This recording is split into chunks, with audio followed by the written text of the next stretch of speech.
दोस्तों, एजेंट सामान्यतः अकेले काम करता है, इसलिए उसे यह अंदाजा नहीं होता है कि कंपनियों में किस तरह से बिजनेस प्लानिंग की जाती है। इसलिए अक्सर बीमा एजेंट अपने बीमे की प्लानिंग नहीं करते। प्लानिंग यह तय करने के लिए होती है कि हमें कहां तक पहुंचना है, कब तक पहुंचना है और कैसे पहुंचना है। एक बीमा एजेंट के लिए जरूरी है कि वह तय करे कि उसे कहां तक पहुंचना है, यानी वह अपना लक्ष्य क्या निर्धारित करता है।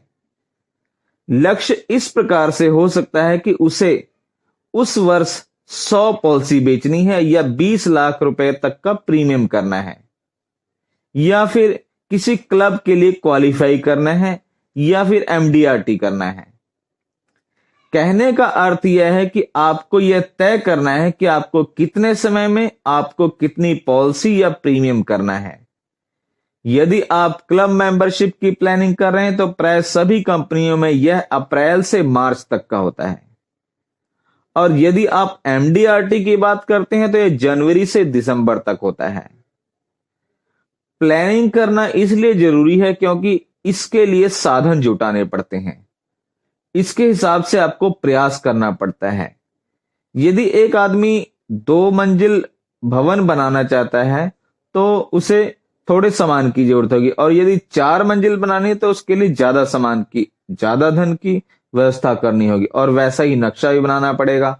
और यदि भवन और ऊंचा बनाना है तो सारी प्लानिंग बदल जाए, क्योंकि लिफ्ट भी चाहिए, भूकंप रोधी इंतजाम भी चाहिए, पानी के लिए बड़ी बड़ी टंकियां भी चाहिए, नीचे बड़ी पार्किंग चाहिए, बहुत सारी व्यवस्था चाहिए।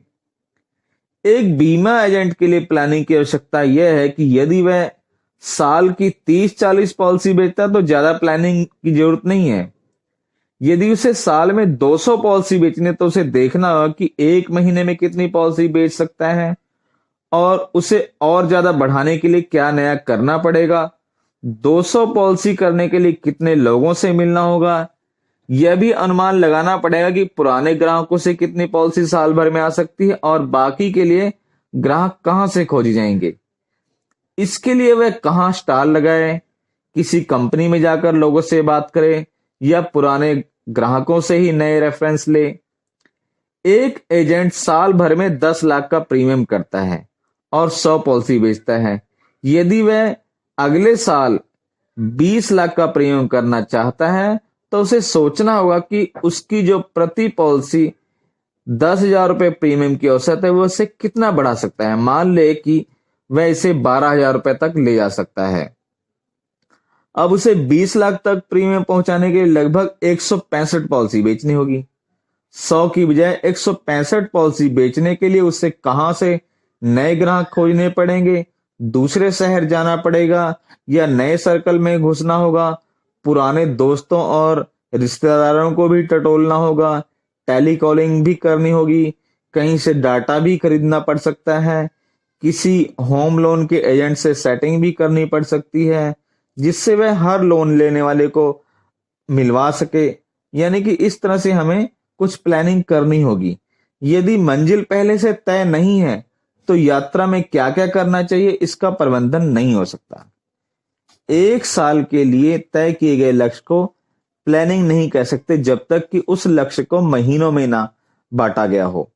यदि आपने तय कर लिया कि साल में 200 पॉलिसी करनी है तो आपको ये सोचना होगा कि मार्च में कितनी पॉलिसी बेचनी है, फरवरी में कितनी। इस तरह से सीजनल उतार चढ़ाव को ध्यान में रखते हुए किस महीने कितनी पॉलिसी आपको बेचनी है, और इस तरह की आपको प्लानिंग करनी होगी।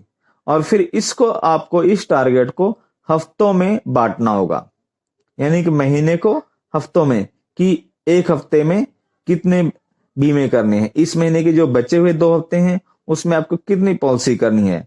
मान ले कि आपको इस सप्ताह 4 पॉलिसी बेचनी है तो आपको कम से कम 12 लोगों से मिलना होगा। इसका अर्थ हुआ कि रोज कम से कम 2 लोगों से मिलना होगा। यदि टारगेट यानी लक्ष्य को आज तक में नहीं जोड़ा गया तो पूरी प्लानिंग फेल हो सकती है। प्लानिंग का उद्देश्य है कि हमें पता रहे कि रोज कहां पहुंचना था, कहां तक पहुंच चुके हैं, यानी कि साल को महीनों में, महीने को हफ्तों में, और हफ्ते को दिन में बांटना होगा। डेली बेसिस पर भी हमें टारगेट अपने लेने होंगे कि डेली हमें कितना बीमा करना है, कितने लोगों से मिलना है, और अभी तक हमें जैसे कहाँ तक हम पहुंच चुके हैं और कितनी हमें कमी पड़ चुकी है, कितनी अभी कमी है, अगले दिन हम उसे कैसा पूरा कर सकते हैं, इन सब के बारे में प्लानिंग करनी होगी। प्लानिंग करते समय ध्यान रहे कि आपको केवल नॉर्मल पॉलिसी के लिए ही प्लानिंग करनी है।